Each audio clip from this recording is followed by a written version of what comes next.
ధర్మవరంలో గతంలో ఎప్పుడూ లేని విధంగా ఒక కొత్త సాంప్రదాయాన్ని, ఒక కొత్త రకమైన రాజకీయ పోకడ, రాజకీయాలు, దౌర్జన్యాలు మనం చూస్తున్నాం. ధర్మవరం నియోజకవర్గం చాలా సెన్సిటివ్ ఫ్యాక్షన్ ప్రాంతంగా గుర్తింపు. కాబట్టి చాలామంది ఐపీఎస్ని ఇక్కడ డైరెక్ట్గా పోస్టింగ్స్కి వేసేవాళ్ళు. మొదట వాళ్ళ పోస్టింగ్ ఏదైనా ఉందంటే అది ధర్మవరం. ఇప్పుడున్న డీజీపీ ద్వారకా తిరుమలరావు గారు కూడా ఇక్కడ మన ధర్మవరంలో ఏఎస్పీగా వర్క్ చేసిన సందర్భం చూసినాం. క్రమేణా 94 నుంచి కూడా ఫ్యాక్షన్ ప్రభావంతో అప్పటి పెనుగొండ, ఇప్పటి రాప్తాడు, ధర్మవరం మీద మొదటి నుంచి కూడా ఫ్యాక్షన్తో ఇక్కడ భయాందోళన ఉండే పరిస్థితి చూసాం. తర్వాత రెడ్ స్టార్ అనే ఆర్ఓసి అని 2 సంస్థల ద్వారా ఇక్కడ ఒక మారణ హోమమే చూడడం జరిగింది. దాని తర్వాత ఆ రెడ్ స్టార్ ఆర్ఓసి క్రమేణా రూపం లేకుండా వెళ్ళిపోవడం జరిగింది. 2004లో కాంగ్రెస్ గవర్నమెంట్ వచ్చిన తర్వాత, ఇదంతా అప్పుడు తెలుగుదేశం గవర్నమెంట్లో జరిగింది. 2004లో కాంగ్రెస్ గవర్నమెంట్ వచ్చిన తర్వాత ఇదే విధంగా క్రైమ్ అంతా కూడా వైఎస్ఆర్ వచ్చిన తర్వాత క్రైమ్ అంతా కూడా బాగా కంట్రోల్ చేసుకుంటూ వచ్చి 1-2 ఇయర్స్ ఉన్నప్పటికీ కూడా తర్వాత అన్నీ కూడా క్రైమ్. నేను 2006లో ఇన్ఛార్జ్ తీసుకున్న తర్వాత ఇలాంటి క్రైమ్స్ అన్నిటినీ కూడా నిదానంగా కూడా తగ్గుకుంటా రావడం జరిగింది. గత 5 సంవత్సరాలు చూస్తే నియోజకవర్గ వ్యాప్తంగా ఏ ఒక్కరికి ఇబ్బంది లేకుండా, ఏ ఒక్కరికి ఏ సమస్య లేకుండా ఉండడం జరిగింది. చాలా చోట్ల వివిధ సందర్భాల్లో సమస్యలుండి ఇబ్బంది పడుతున్న సందర్భంలో కూడా మా కార్యకర్తల్ని, మా నాయకుల్ని సముదాయించి మనం లాంగ్ రన్ పాలిటిక్స్ చేయాలి అంటే ఈ ఫ్యాక్షన్ భూతాలకు, ఈ గొడవలకు దూరంగా ఉండాలి అనే విధంగా ముందుకు పోవడం జరిగింది. దాంట్లో భాగంగానే ఎక్కడే కానీ ఒక్క ఫ్యాక్షన్ మటర్ కూడా గత 5 సంవత్సరాల్లో చూస్తే ఒక్క ఫ్యాక్షన్ మటర్ కూడా లేకుండా, గొడవలు లేకుండా చూసుకున్నా. ముఖ్యంగా మా కార్యకర్తలకు అందరికీ కూడా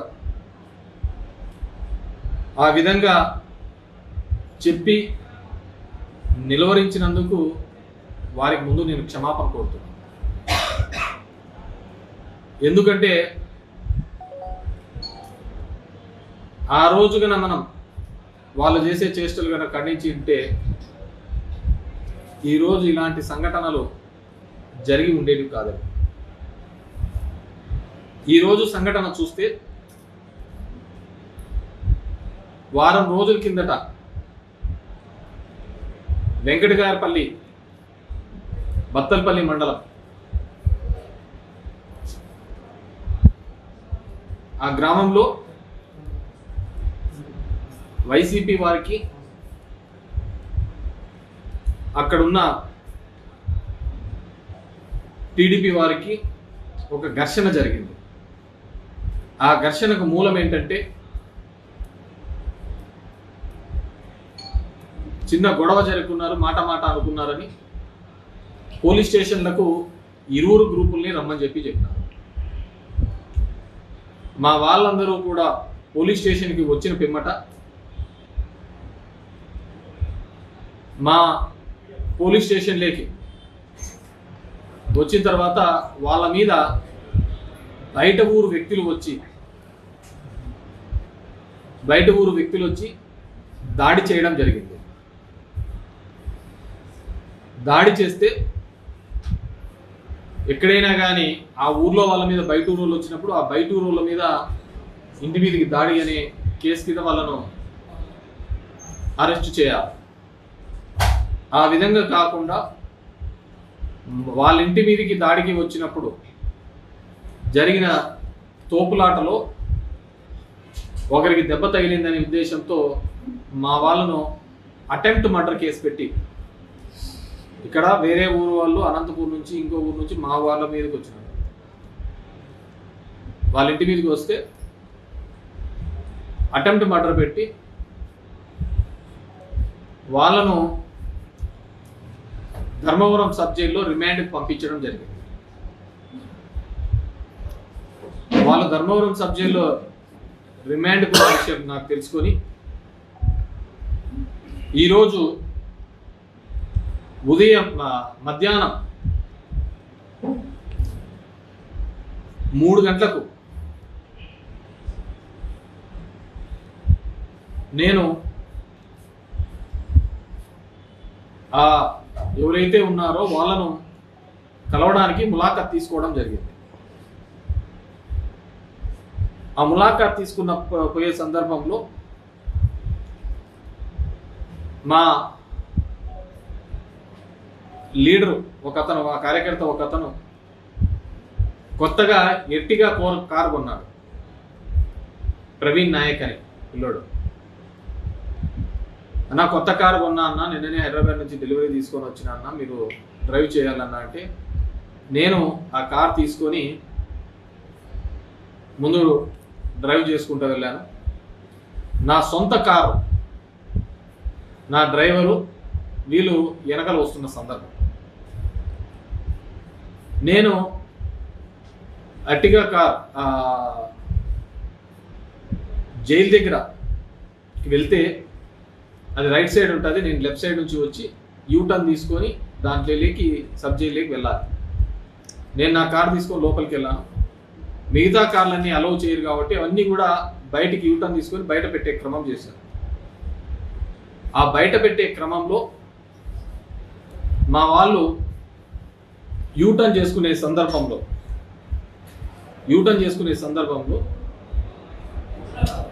ముందర నుంచి బస్సు వస్తుంది కాబట్టి ఆ యూటర్న్ దగ్గర ఆ వెహికల్ నిలబడినారు.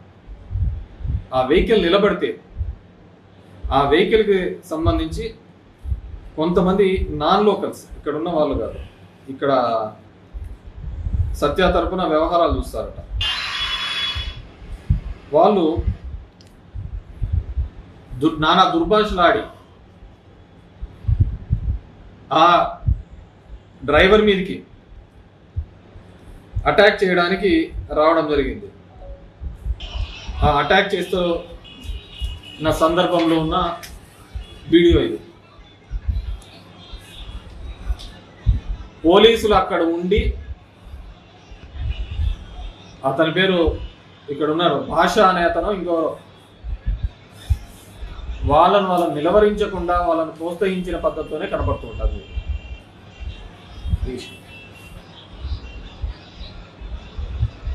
ఆ యూటర్న్ తీసుకునే క్రమంలో అసలు ఎవడన్నా కానీ యూటర్న్ తీసుకోలేదు అన్నప్పుడు హారం కొడితే దానిలోకి ఆ బస్సు పోయిన తర్వాత క్రమేణా క్లియర్ చేస్తారు. దానిలోకి రప్చర్ చేయాల్సింది ఏందో లేదు. అంతమంది సడన్గా అక్కడ ఎందుకు గుమిగూడారో కూడా తెలియదు. సరే, వాట్ ఎవర్ ది. సో ఇది జరిగినది. మా డ్రైవర్ మీదకి ఏ విధంగా వస్తున్నారు, నేను ఆ బండ్లో లేను. నేను ఆ ఎట్టిగా బండ్లో నేను ఆల్రెడీ ములాఖాత్ తీసుకొని లోపలికి వెళ్ళాను. నాకు లోపల ఉన్నాను కాబట్టి బయట ఏం జరుగుతుందో తెలియదు. తర్వాత నాకు వీడియో క్లిప్పింగ్స్ మిగతా వాళ్ళందరూ విలేకరులు వీళ్ళందరూ పెట్టిన దాన్ని బట్టి కనపడింది. ఇది అయిపోయిందా? సో ఇది ఈ విధంగా సుమారు 100 మంది ఈ విధంగా ఆయన మీద, మా డ్రైవర్ రామాంజీ మీద పడి హత్యా ప్రయత్నం చేయాలనే ఒక తపనతో చేసినప్పుడు, అతని మీద హత్యా ప్రయత్నం చేసినప్పుడు 100 మంది ఆయన బండి మీద వెహికల్ పెట్టినప్పుడు ముందరికి ఒక వ్యక్తి ఎక్కి దాన్ని బద్దలు కొట్టాలనే ప్రయత్నం చేస్తూ అతని మీదకి దాడికి ప్రయత్నించినప్పుడు అతను ఎటుపోగా పాలుపోక అతను ఏ విధంగా బతకాలి అనే ఉద్దేశంతో వెహికల్ని ముందుకు పోనించడం జరిగింది. అది మీ వీడియోలోనే చూపించే నేను మీకు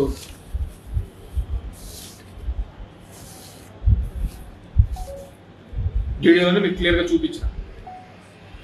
అతని మీద ఎంతమంది పన్నారో అంతకుముందు అతని మీదకి దాడికి ఏ విధంగా ప్రయత్నం చేసినారు, బండి మీదకి ఎక్కి ప్రాణాలు కాపాడుకోవాలనే ఉద్దేశంతో మా డ్రైవరు అక్కడి నుంచి వెళ్ళిపోయే పరిస్థితి చూసినాడు.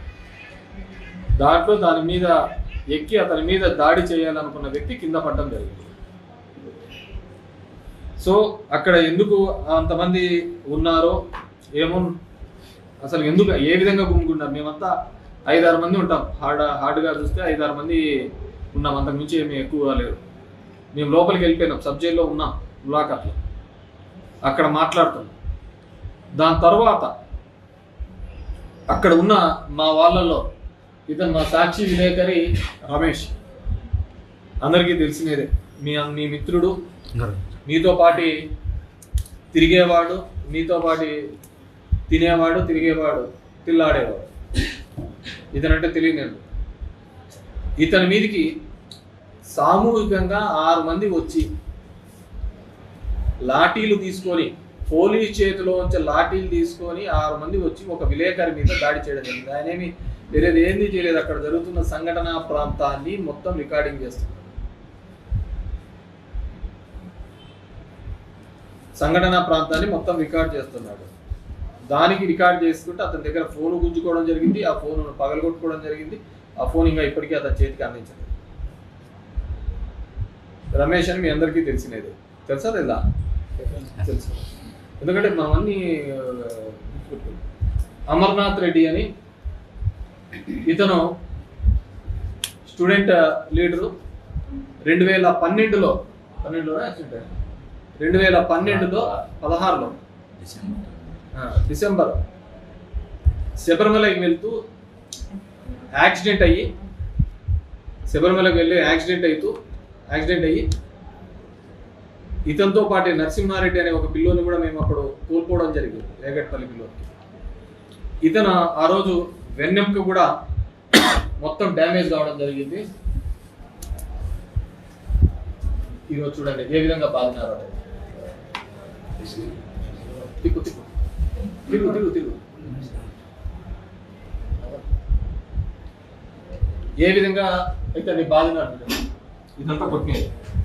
ఇది అప్పుడు జరిగిన యాక్సిడెంట్లో ఇతను వెన్నెంక జరిగినది. ఇతను నడవలేని పరిస్థితి.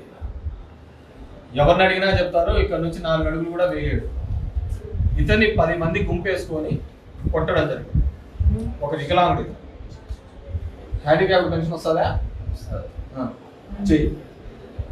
ఆ రోజు త్రుటిలో ప్రాణాలతో తప్పించుకోబెట్టి కూడా నడవలేడు వికలాంగుడు. ఇతన్ని కూడా కుప్పేసి అందరూ కలిసి కొట్టడం జరిగింది. ఇతను నేను చూసిన వీడియో ఎక్కడ ఉన్నాడు, పెట్రోల్ బంక్ పక్కన, పెట్రోల్ లోపల దూరుకున్నా కూడా పెట్టలేదు.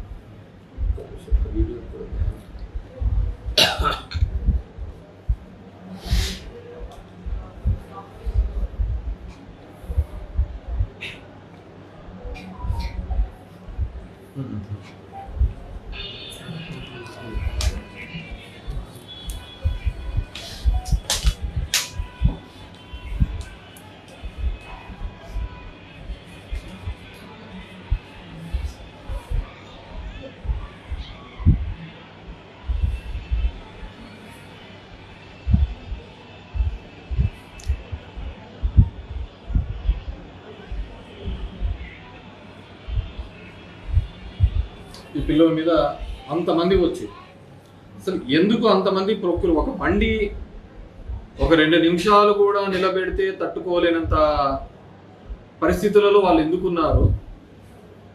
ఈరోజు నేను వచ్చి ములాఖాత్ చేస్తున్న విషయం అందరికీ తెలిసిన విషయమే. మ్యాక్సిమం అందరికీ కూడా నేను ఈరోజు వస్తాను ములాఖాత్కి కలవడానికి వెళ్తానని చెప్పేసి తెలుసు. వాళ్ళు అంత త్వరగా అక్కడ ఏమీ లేని సంఘటనకు ఎందుకు ఆ డ్రైవర్ మీద అంతగా దాడికి ప్రయత్నం చేయాలని చూసినారు, ఎందుకు వాళ్ళ మీద పడి చేసిన తర్వాత దాన్ని ఎందుకు అంత పెద్ద సీన్ క్రియేట్ చేయాలని చూసినారు, ఎందుకు ఆ విధంగా చేయాల్సి వచ్చింది. సో దీని వెనకాల ఎందుకంటే I have informed the department. DSP గారు సెలవు మీద ఉన్నారంట, 1 టౌన్ సిఐ గారు సెలవు మీద ఉన్నారు. దీంట్లో అన్నిటికంటే ఏంటంటే పోలీస్ స్టేషన్ 1 టౌన్ పోలీస్ స్టేషన్కి సబ్ జైలుకి మధ్య ఉండేది కామన్ వాల్. అంటే 100 అడుగుల దూరం కూడా లేదు పోలీస్ స్టేషను, 100 అడుగులు కూడా లేదు పోలీస్ స్టేషను. పోలీస్ స్టేషన్ 100 అడుగులు కూడా దూరంలో లేకుండా ఉన్న దానిలోకి ఈ విధంగా శృతి మించి ఏ విధంగా వస్తారు. మేము 5 years ఉన్నప్పుడు ఎప్పుడే కానీ ఇలాంటి సంఘటనలు జరిగాయి. అలాంటి సంఘటనలే జరిగి ఉంటే వీళ్ళు ఈరోజు బయట తిరిగే వాళ్ళే కాదు.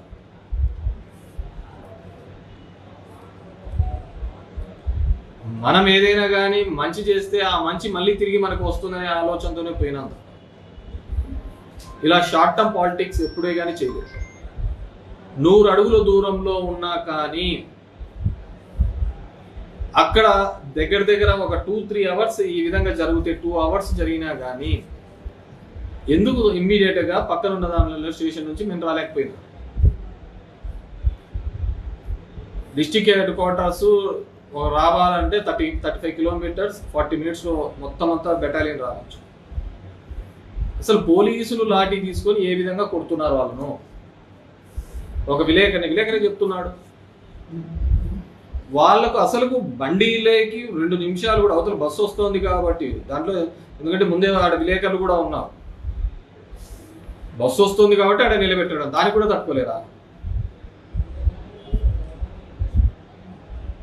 తట్టుకోలేరా, సో ఈ విధంగా వారి మీద దాడి చేయడం జరిగింది.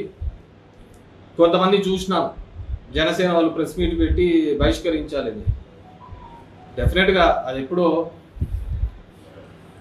నిన్ను ఊరంతా ఇడిచిపెట్టి 2004లో ఎక్కడో దాక్కుంటే మా చిన్నాయనను వాళ్ళను పట్టుకొని నేనేదో ఊర్లో వచ్చి బతుక్కుంటానంటే ఫ్యాక్షన్ అనేది ఇక్కడ గ్రామాలలో ఉండకూడదు, అది మంచి సంస్కృతి కాదు, జరిగిపోయిన తరాలలో మళ్ళీ మనల్ని ఆ విధమైన భావంతో ఉండకూడదు అనే ఉద్దేశంతో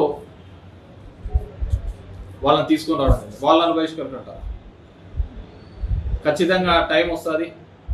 ఐఎమ్ గుడ్ ఇన్ మ్యాథమెటిక్స్, లెక్కల్లో నేను ప్రతిసారి ఎప్పుడు కూడా 90కి తగ్గలేదు. నాకు టైం ఎక్కువ దూరం ఉండదు.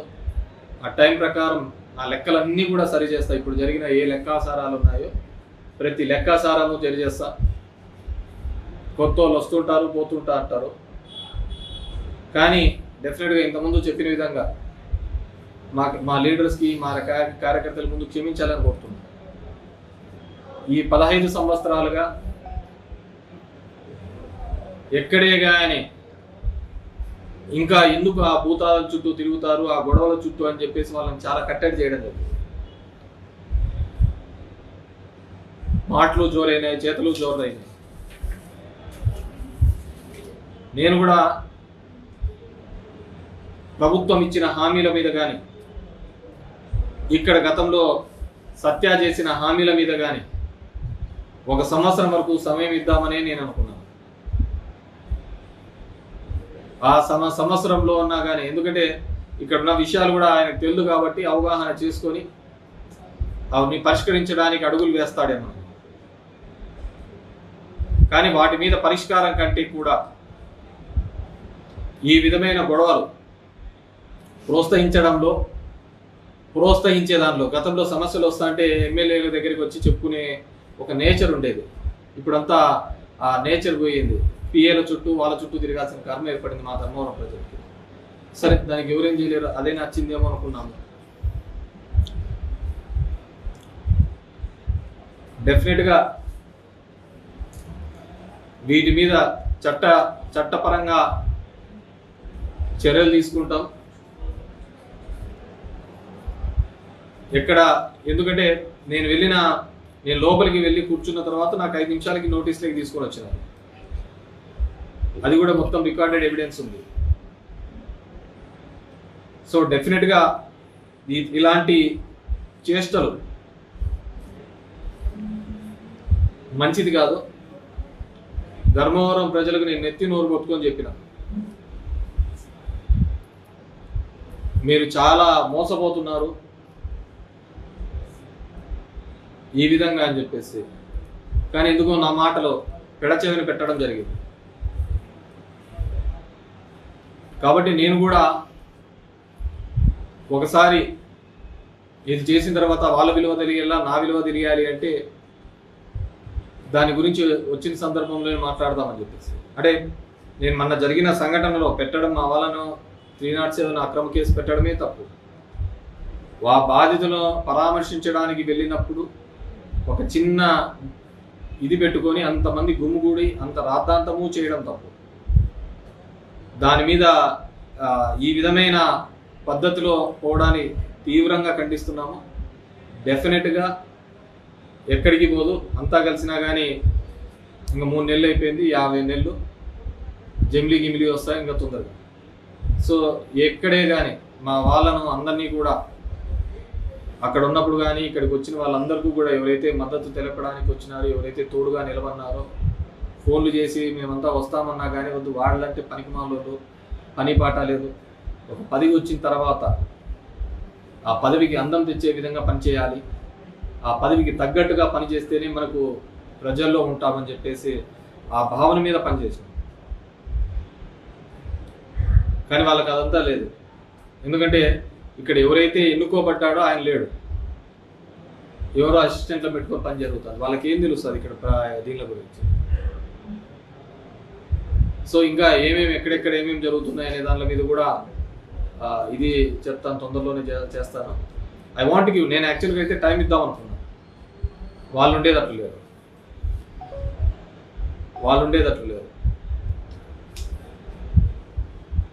కాబట్టి అందరూ కూడా నాకెవరైతే అందరూ వస్తాము, ఇదేందినా ఇల్లేందినా ఎప్పుడు లేదంటే నేను చాలా మందిని అందరినీ వద్దని చెప్పిన, ఎవరు రావద్దండి, అనవసరం మనకి ఇవన్నీ, మనం ఇట్లాంటివన్నీ ఆ లైన్లో లేము. ఉనికి చాటుకొని ఒక ప్రయత్నంలో భాగంగా జరిగిందని నేను అనుకుంటున్నాను. ఉనికి కోసం తాపత్రయపడే విధంగా నేను చెప్పేసి ఆ బండిలో మా డ్రైవర్ ఉన్నాడు, నేను లోపల ఉన్నాను. ఒక హారం కొట్టిన దానికి ఒక హారం కొడితే ఆ బండి యూటర్న్ తీసుకొని పక్కన నిలబెట్టే దానికి ఇంత రాద్దాంతం చేస్తారు. సరే, వాట్ ఎవర్ మేబీ, వీళ్ళ బాధితులు కూడా ఇప్పుడు నేను డిపార్ట్మెంట్కి కూడా కోరుకునేది ఒకటి, you maintain law and order, ప్రాపర్గా మెయింటైన్ చేయాలని కోరుతున్నాను. ఈ దొంగ కేసులు ఇలాంటి తప్పుడు పెట్టడం వల్ల డెఫినెట్గా అది ఇంకో పద్ధతికి లీడ్ అవుతుంది. Dharmavaram is very sensitive area. వాటిని తగ్గించడానికి నాకు 15 ఏళ్ళ నుంచి 18 ఏళ్ళు పట్టింది టైము. ఆ క్రైమ్ రేట్ తగ్గించడానికి, ఆ ఫ్యాక్షన్ భూతాన్ని తరిమి కొట్టడానికి నాకు 18 సంవత్సరాలు పట్టింది. ఎందుకంటే ఆ ఫ్యాక్షన్కి నేను ఒక బలైన వాడిని, బాధించబడ్డవాడిని.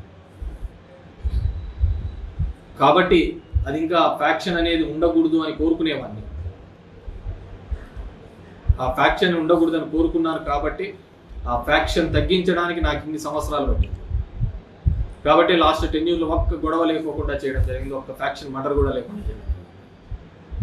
మా వాళ్ళు చెన్నారెడ్డి అనే అతని వ్యక్తిని చంపితే కూడా ఎటువంటి కక్ష సాధింపు చర్యలు లేకుండా చట్ట పరిధిలోనే వాళ్ళకు జీవితకాలం శిక్ష పడే విధంగా చేయడం జరిగింది.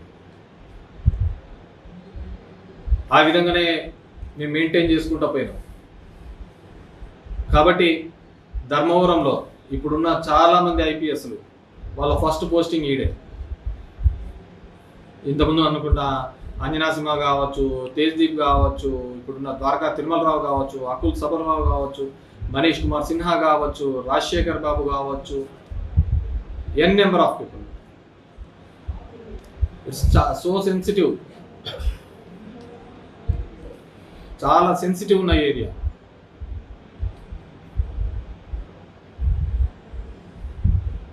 ఇక్కడ 10 రూపాయల దగ్గర నుంచి మర్డర్ చేసే వాళ్ళు ఉంటారు ఇంతకుముందు. ఈరోజు ఆ కాలం లేదు.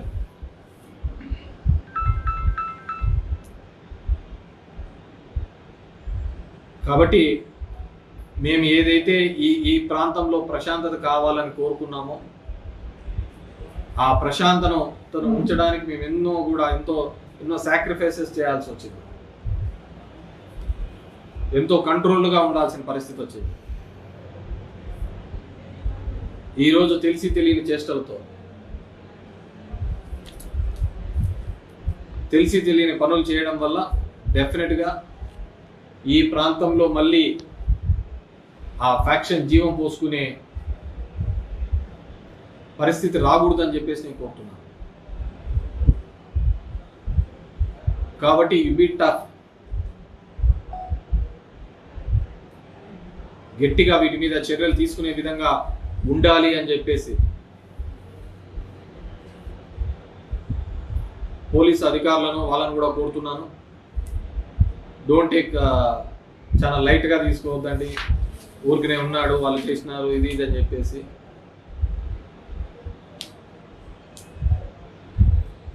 So I request department and ఇది ఎవరైతే ఎగలాడుతున్నారో, ఎవరైతే ఎగిరెగిరి పడుతున్నారో జాగ్రత్త. గాలిపటం కూడా అలాగే ఎగిరెగిరి పోవాలని చూస్తుంటారు. తాడు దిగితే ఎక్కడ పోతుందో తెలియదు, పట్టుకోవడానికి కూడా కనపడుతుంది.